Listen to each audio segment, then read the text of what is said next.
Hey guys, it's Lauren. I guess I decided that I felt like making another video. Maybe I'll make one almost every day just to keep everybody updated on what's going on.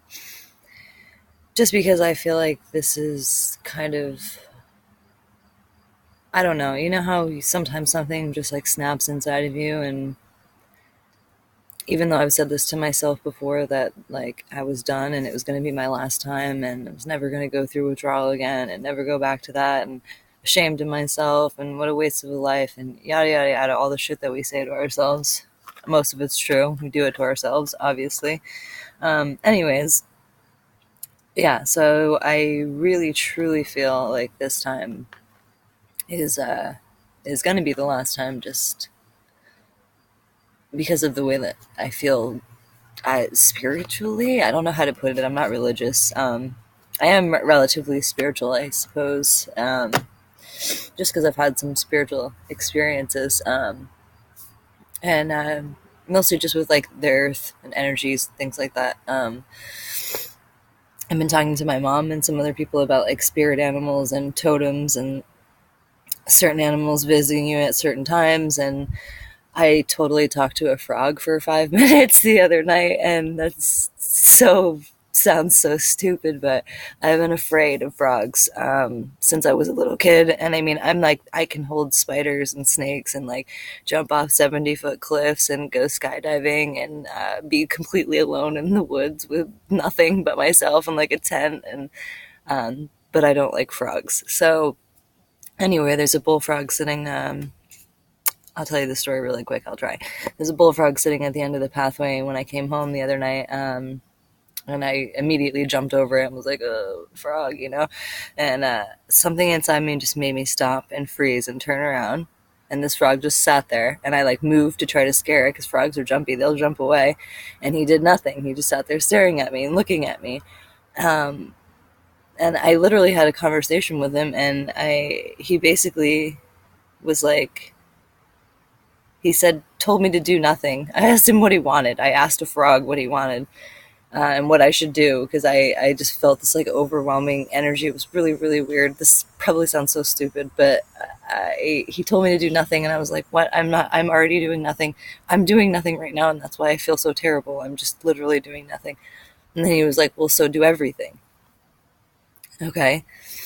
Sounds really stupid, but for some reason in that moment, it's exactly what I needed to hear from said frog on my parents' walkway in the rain. Um, and since that happened, I have this like, it's making me want to cry, which is ridiculous. I just talked about this in my last video. I just cry at the drop of a dime right now, anyways. But I just had this overwhelming realization that I like could get my life back.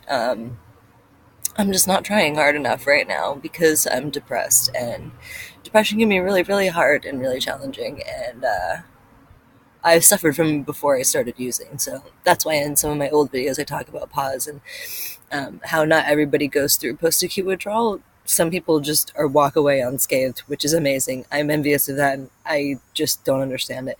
And then some people are just suppressing issues that they already have, which is me, for instance. And then some people actually do experience a period of depression, anxiety, whatever it may be, some months after the cessation of using whatever their drug of choice was. Um, and I've done this so many times. I mean, this has been like 13 years now of going off and on of coming off and on of drugs, and mostly opiates. But I mean, I've done everything. I had a cocaine problem too, and yeah, like I said, I've done everything. So, anyways. I'm always rambling, so you'll just learn that pretty quick that I never edit any of these videos and I just kind of sit here and talk, which I apologize for because it can be kind of boring sometimes, but um, I don't know. Yeah, I just, the thing with the frog, man, just that, like, it was one of my fears telling me what to do. And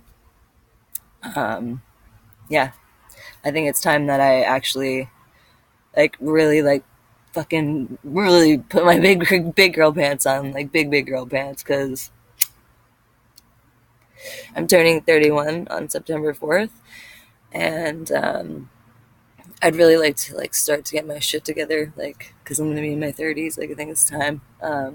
I should have done it a long time ago. I've wasted a lot of time. I've had fun too, but um, this is the roller coaster that we all go through. This me rambling and going back and forth, and I don't know if you have some sort of spirituality, if you believe in God, or if you believe in science, or if you just don't believe in anything, try to find something that you can connect to because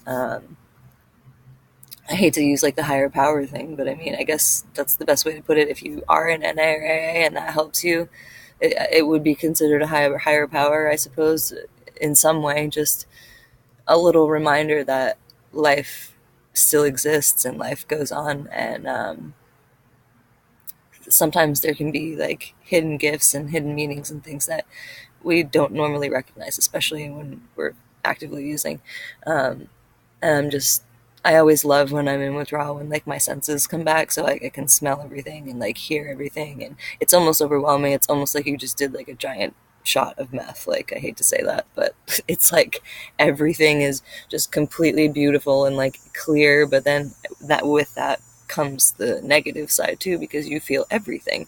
Um, so I'm kind of just trying to look at it in a positive way today and take all the emotions that I'm feeling and just go with it and just listen to music and cry and do whatever I need to do to make myself feel better. So, yeah, say it all the time. If you're struggling, please reach out for help, even if it's somebody on YouTube. If it's me that you need to talk to, I mean, I'm kind of shitty about replying to messages sometimes, and I apologize, but I mean, I've been, like I said, it's been over a decade that I've been going through this. And so even if I can't offer advice, I can at least empathize, sympathize. Um, and it's just good to know that somebody has your back because you're fucking lonely, especially when you're in addiction, but extra, especially when you're in withdrawal. You are just desperate for some type of love or understanding or anything to take your mind off of the way that you feel. And I totally understand that because I'm still in that mindset right now. Um, so if you need to reach out, just do it. Even if you do it 50 times, you're still trying. So just keep doing it. Um, I'd rather see people alive than not, and try to get help at least than not. So yeah, if a little sign comes to you from the universe and you have a little feeling and it feels good or bad or whatever it feels to you, just hold on to that because it might mean something. So I guess that's the point that I was trying to make. But yeah, I'll talk to y'all later. Take care.